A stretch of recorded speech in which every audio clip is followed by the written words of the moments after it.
Olá, eu sou a Rosa Cooker e eu estou aqui para te dar esse curso que chama Desculpas Interculturais. Será possível reparar erros do passado no presente? Essa figura que vocês estão vendo aí é a figura do William Brandt, que se ajoelhou diante de um monumento para vítimas do Holocausto. Isso foi na Alemanha, há muitos anos atrás. Ele não tinha previsto que se ajoelharia. Isso foi um ato espontâneo e ele ficou uns 30 segundos de cabeça baixa e profundamente emocionado. E a partir dessa foto e dessas questões é que eu quero começar a dar esse curso para vocês, tá bom? Obrigada. A minha curiosidade sobre o tema das desculpas interculturais é de longa data. Em 2001, eu publiquei um artigo chamado Psicodrama da Humanidade. Utopia, será? Eu tinha acabado de voltar de um congresso da IAGP, onde eu assisti um psiquiatra turco chamado Vamik Volkan, que escreveu um livro em 97 chamado Bloody Lines. Este psiquiatra abriu o congresso de psicoterapia de grupo internacional, falando que a ONU estava fazendo pequenos grupos para discutir as emoções presentes nos conflitos étnicos da humanidade.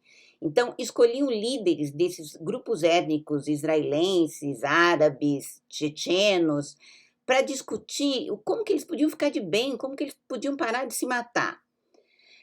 E ele falou que ele era de uma interárea que juntava psicologia, economia, história e política. Bom, eu fiquei maluca, comprei o livro, li todo, eu via Moreno no que ele falou. Eu via Moreno no sonho de tratar a humanidade, tratar sistemas importantes. Bom, e aí escrevi esse artigo, Psicodrama da Humanidade, onde eu desenvolvo alguns conceitos como narcisismo grupal, fúria grupal, vingança grupal, onde a gente pode acabar entendendo porque quando eu ofendo o ancestral de um grupo, ele também acaba se vingando e ofendendo ou matando alguém do meu grupo. Então, é a questão do olho por olho, dente por dente, onde acabam todos cegos e desdentados. Bom, esse artigo foi publicado no livro do Ronaldo Pamplona, Moreno à Frente do Seu Tempo. Bom, e aí em seguida, em 2016, no nosso próximo congresso, eu fiz um sociodrama com o auxílio da Maria Célia Malaquias e da Cristina Massoni, duas colegas muito queridas, e o tema do sociodrama era dor étnica, orgulho, vingança e reparação. E nesse sociodrama, onde eu usava psicodrama interno e compartilhar grupal, principalmente como técnicas, eu busquei, através de consignas muito estruturadas, as alianças grupais dos participantes, suas primeiras tribos, quais eram os sentimentos, as emoções e os legados positivos e negativos dessa pertinência, do meu primeiro grupo étnico. E no final do trabalho, solicitamos que os participantes escrevessem pedidos de desculpas e lessem alto, tanto as desculpas que gostariam de ter ouvido em relação ao seu próprio grupo, como aquelas que achavam que o seu grupo deveria pedir para outros grupos, tá? Então, nós pedimos que todos levantassem e falassem essas desculpas. E nós ficamos absolutamente estarrecidas, porque nós tivemos 50 pedidos de desculpas, famílias pedindo para outras famílias, norte pedindo para o sul, sul pedindo para o norte, pais para filhos, ricos para pobres, religiões entre si, times de futebol, enfim, foi super intenso esse workshop. Todo mundo ficou emocionado e nós também. E a partir daí é que eu chego a esse trabalho hoje, onde eu estou me perguntando se esses pedidos de desculpas que as pessoas fizeram naquele workshop em 2016, se eles funcionaram um pouco, se adianta pedir desculpas ou se mexe com a própria pessoa. Então, na verdade, eu queria saber se aqueles participantes de 2016 mudaram alguma coisa, se aquilo serviu para alguma coisa. E aí eu resolvi realmente começar a pesquisar esse tema das desculpas entre culturas e também desculpas a nível pessoal, e se é possível reparar erros do passado no presente. E por aí a gente chega nesse workshop que eu estou dando para vocês hoje. O programa do nosso curso hoje tem os seguintes tópicos. O que é exatamente pedir desculpas? O que aconteceu que no final do século passado houve o surgimento de uma era de desculpas? Qual a influência da cultura na forma de se pedir perdão? O que é o não pedido de desculpas ou falsas desculpas? As desculpas pessoais diplomáticas históricas são eficazes? Eficazes para consertar relações, consertar diplomacias, consertar problemas históricos? O que torna um pedido de desculpas eficiente?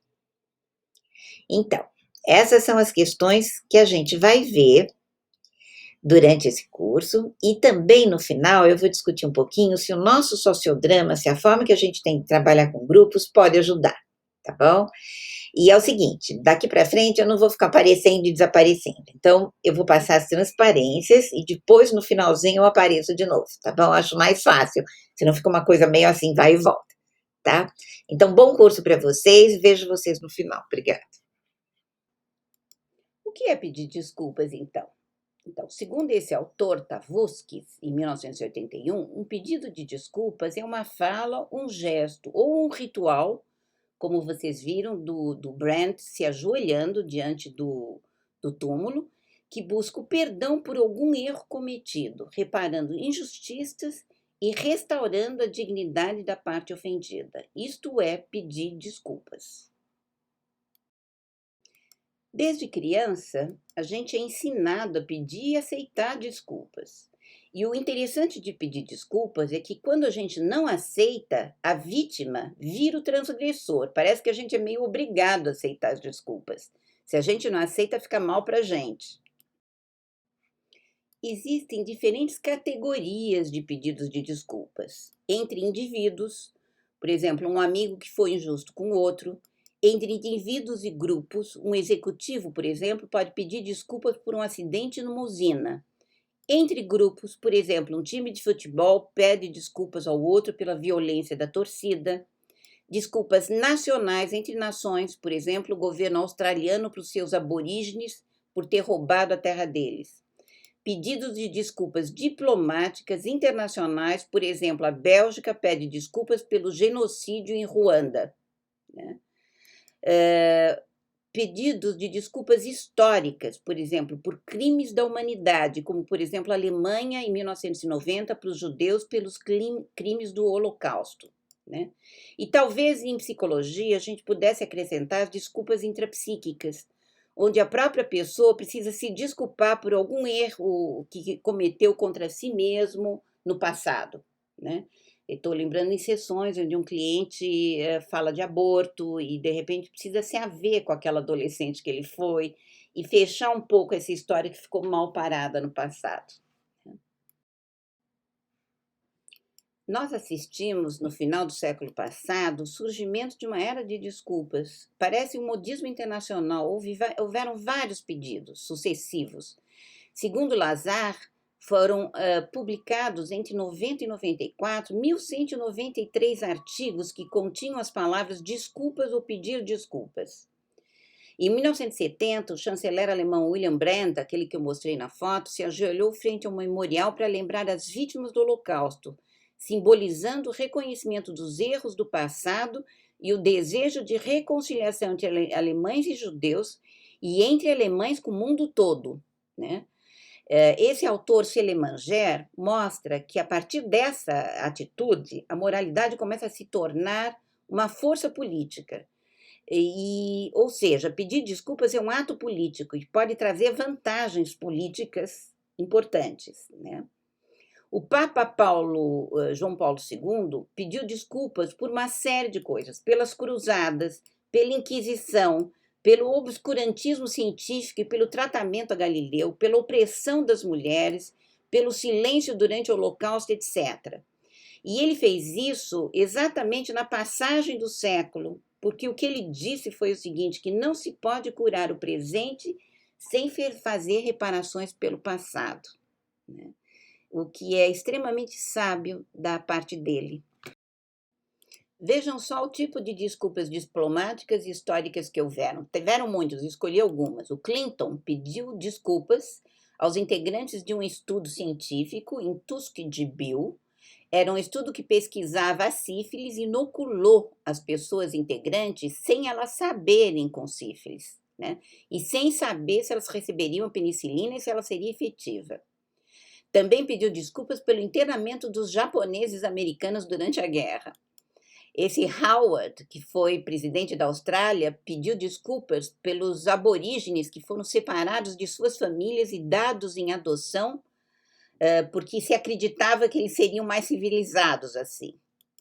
Tony Blair pediu desculpas em 2006 pelo comércio de escravos. A rainha da Inglaterra, Elizabeth, pediu desculpas pela posse da terra maori na Nova Zelândia. O Clerc, presidente da África do Sul, pelo apartheid. E esse presidente japonês, primeiro-ministro Murayama, pediu desculpas pela prostituição de mulheres coreanas e crimes de guerra na Segunda Guerra Mundial.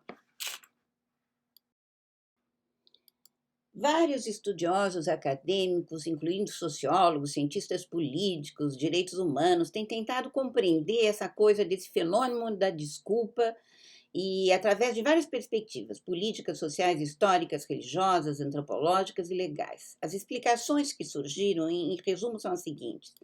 Primeiro, a questão do liberalismo das sociedades democráticas atuais, né? E as revoluções socialistas que promoveram os direitos humanos com ênfase na paz e na cooperação em vez dos conflitos, né? Também, os países socialistas, as revoluções socialistas, utilizaram as desculpas para facilitar a transição e a cura coletiva da nação. Era preciso promover a cooperação, a paz, a fé no dever, na moral universal, e isto só podia ser feito com a aceitação da responsabilidade pelos erros do passado, né? Então, pedir desculpas era conveniente para essa mudança, para essa facilitação de transição, né? Existe também uma mudança de equilíbrio de poder nas nossas sociedades, com grupos que outrora eram impotentes, que começaram a reivindicar seus direitos, né? E também a própria Declaração dos Direitos Humanos Universais, que foi elaborada em 48, que tem seu impacto nessa promoção de remendos dos erros do passado, na medida em que exige que os países das Nações Unidas promovam respeito universal aos direitos humanos e às liberdades fundamentais em relação à raça, sexo, língua e religião, né? E, por último, e super importante, a questão da globalização das mídias, que tornam impossível esconder abusos políticos, internacionais e pessoais. É o poder da opinião pública, dos grupos de lobby em defesa dos grupos minoritários.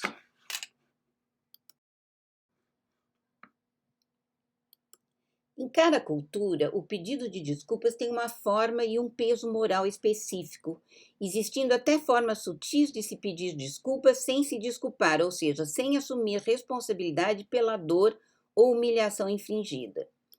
No Japão, que é uma cultura coletivista, manter a harmonia da comunidade é uma prioridade, é uma questão de educação pedir desculpas, né? E desculpar-se é uma virtude, assumindo a responsabilidade pelo coletivo. E o exemplo que é muito comum de se ler é dessa cantora pop, Minaj Minigishi, que era toda bonitinha, apareceu na televisão careca, pedindo desculpas porque saiu numa revista que ela dormiu com o namorado, né? Nos Estados Unidos, que é uma cultura individualista, e na Europa, os erros são vistos mais como déficits individuais. Eles geram culpa e atos de reparação. Agora, as empresas têm medo de reconhecer porque não querem fazer indenizações. E essa coisa de pedir desculpas acompanha sempre a questão da indenização, como eu vou mostrar daqui a pouco. Na China, que é uma cultura mais privada, né, é mais delicada essa questão de pedir desculpas. Muitas vezes você tem que pedir desculpas meio sutilmente. Quando o chefe quer dar uma reprimenda em algum funcionário, ele provavelmente chamará o funcionário para uma conversa privada, pedirá desculpa por estar lhe dizendo algo desagradável e aí sim fará a crítica. O pedido de desculpas, no caso, é uma forma de avisar que algo desagradável está por vir. Se alguém disser pedir desculpas por um chinês em público, na verdade dando uma bronca, pode ofendê-lo pelo excesso de constrangimento presente na cena. Não há dúvidas de que pedir desculpas é muito importante em todas as culturas, mas quando isso é feito em culturas diferentes, precisa se levar em conta as convenções sociais a sensibilidade além dos diferentes idiomas. E é sempre bom lembrar o ato do William Brandt, que é um europeu, chanceler alemão, que em 70, diante do memorial, como eu já falei, se ajoelhou e ele ficou 30 segundos com a cabeça baixa. E ele confessou depois que esse ato foi totalmente espontâneo, pois lhe faltavam as palavras para dizer o quanto lamentava toda a dor causada pelos erros de guerra alemão. Muitos pedidos de desculpas são falsas desculpas, são gestos vazios num tom abstrato. A nação pede desculpas, genérico ou com responsabilidades diluídas. Por exemplo, lamentamos a todos aqueles que possam ter se sentido prejudicados, etc, etc. Tem um autor chamado Lauren Bloom que tem um livro chamado The Art of Apology, e ele relata um formato de pedido de desculpas condicional, que na realidade é uma desculpa escorregadia, uma não desculpa, pois ninguém se responsabiliza por nada. Vejam, se eu fiz alguma coisa errada, eu peço desculpas. Se o que eu disse ofendeu alguém, etc, etc. É uma coisa condicional. Pra vocês terem uma ideia de um exemplo, Tony Blair, da Inglaterra, na véspera do aniversário 200 da proibição da escravidão em navios britânicos, disse: quão profundamente vergonhoso foi o tráfico de escravos, né? Na verdade, ele não disse nada, ele fez uma observação absolutamente genérica que não pede desculpas e não faz nada. Então, na verdade, muitos dessas não desculpas são atos políticos para evitar litígio ou retaliações. Então, está aqui a fala do Blair, quão profundamente vergonhoso, quer dizer, ele só fala isso, mas ele não está pedindo desculpas. O Nixon também, Clinton falou também na África exatamente essa frase: peço perdão pela inação do mundo todo durante o genocídio em Ruanda. Ele não está pedindo pelos Estados Unidos, senão ele teria que pagar, né? Então, existe uma forma semântica que é travestida de remorso ou arrependimento, que é uma espécie de voz passiva abstrata que não identifica autores e ninguém assume a responsabilidade. Erros foram cometidos por alguém no passado, etc. Quais os benefícios das falsas desculpas? Existem benefícios. Para as vítimas, apesar de serem falsas essas emoções, de certa forma é bom ver alguma coisa desagradável que foi feito comigo reconhecido. Para os infratores, eles mudam com essas falsas desculpas a forma como os outros os percebem e muitas vezes mantêm relacionamentos que de outra forma seriam prejudicados e evitam litígio e indenizações. O Oscar Wilde, que era muito sábio, ele disse assim, que há um luxo na autorreprovação. Quando eu falo mal de mim mesmo, eu já falei, ninguém mais pode e tem o direito de me culpar. Então, a confissão em si, não o sacerdote, é que nos dá absolvição. Então, falsas desculpas, parece que eu estou fazendo uma confissão e já me dou absolvição. Já falei, já fiz tudo o que eu precisava fazer. Pedir desculpas também é bastante arriscado, porque a gente nunca sabe como é que o outro vai reagir. A relação pode ou não ser retomada. Às vezes, as pessoas ficam vulneráveis, né? E aí elas retomam, e, enfim, todo mundo fica numa boa. E às vezes, ao contrário, a pessoa começa a ficar arrogante e começa a retaliar, fez errado mesmo. Isso mesmo, e não merece mais nada, e a pessoa fica meia superior à pessoa que pediu desculpas. Então, é arriscado pedir desculpas.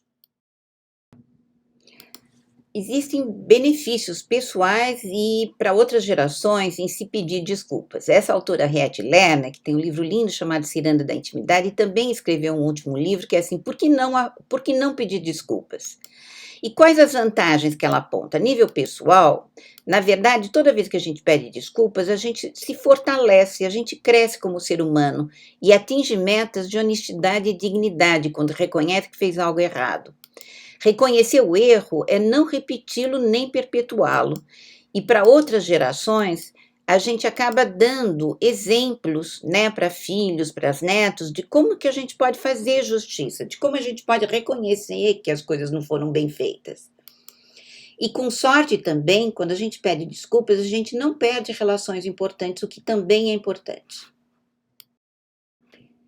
Em termos da eficácia internacional das desculpas diplomáticas e históricas, será que elas resultam em alguma coisa? Tem alguns estudos estatísticos um pouco confusos.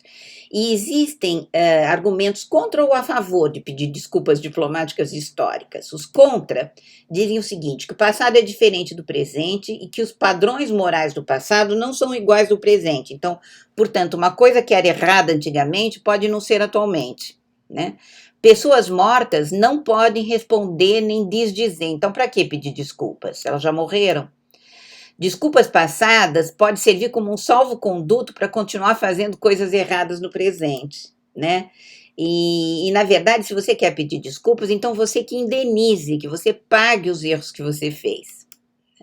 Um outro argumento contra é o seguinte, dizendo que todos os povos, de algum jeito, foram vítimas e agressores em algum momento da história. E é melhor olhar para o futuro e fazer justiça daqui para frente. Os argumentos a favor dizem o seguinte, que pedir desculpas permite o reconhecimento das irregularidades, validam reivindicações das vítimas, certificam a responsabilidade de quem fez algo errado, incentivam o diálogo e a reconciliação, reforçam normas positivas, promovendo o repensar dos direitos e deveres, ajudando a solidificar um consenso em direitos humanos.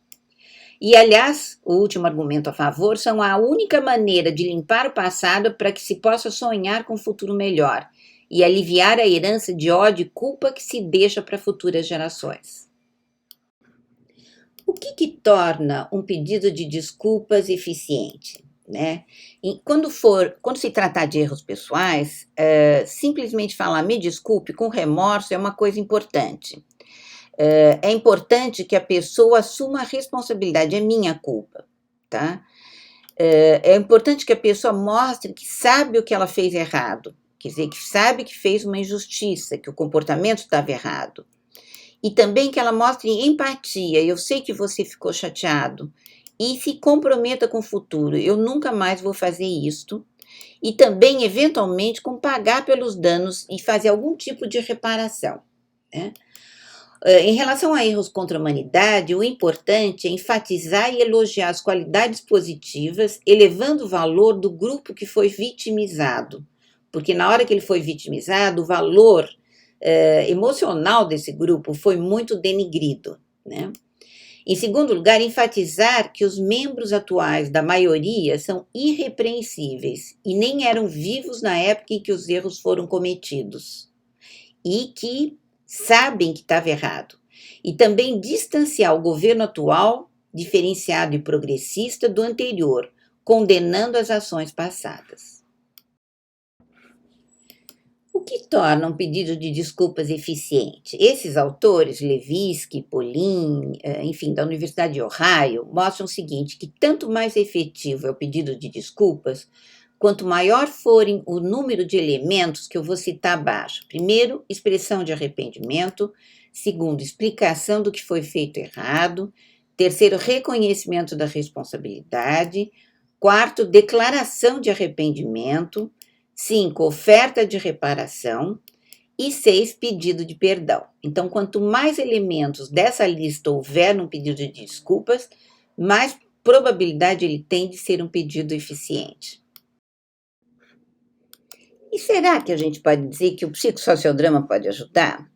Não sei exatamente, mas eu sei que erros cometidos no passado, por nós ou contra nós, por nossa família ou contra a nossa família, permanecem no psiquismo como negócios inacabados e também na sociedade.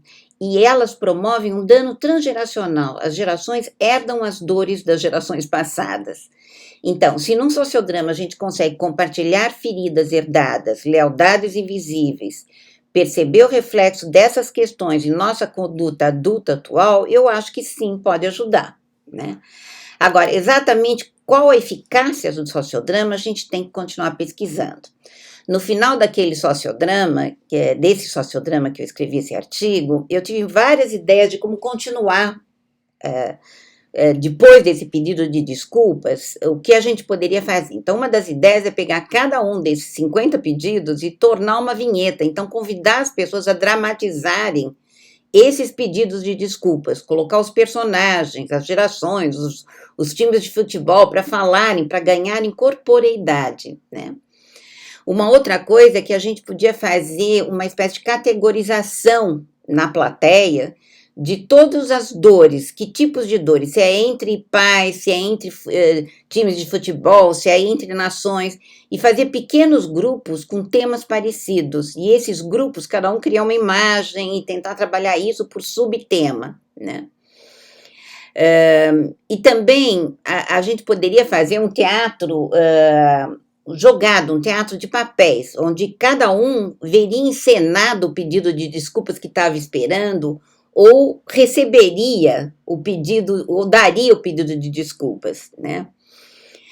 Nós podemos trabalhar até com a própria instituição do psicodrama e ver que desculpas nós temos que nos dar entre colegas. Enfim, eu tive várias ideias, escrevi isso no final do artigo, e gostaria de contaminar os colegas para que também investigassem essas questões. Tá bom? Obrigada.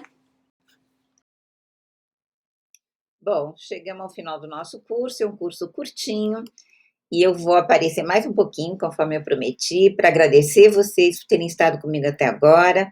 Espero que tenham gostado e que eu os estimule a pesquisar essas questões que não têm a ver só com o intrapsíquico, o consultório, que é o lugar que normalmente eu publico, mas também essas questões que têm a ver com a macroestrutura da nossa sociedade, com questões que tocam todas as nações, por exemplo, racismo, não inclusão, distúrbios étnicos, o sociodrama e as técnicas grupais nos estimulam e são um ótimo instrumento para a gente trabalhar com essas questões. E eu sinto que é a direção que o Moreno queria que a gente tomasse. Então, vamos lá, gente. Coragem e ousadia para pisar nessas questões também e me ajudar a pesquisar esses temas, tá bom? Meu e-mail está aí, rosacuqueira@uol.com.br. Se quiserem discutir alguma coisa, fazer uma pergunta, vou ter muito prazer em responder, tá bom? Até a próxima.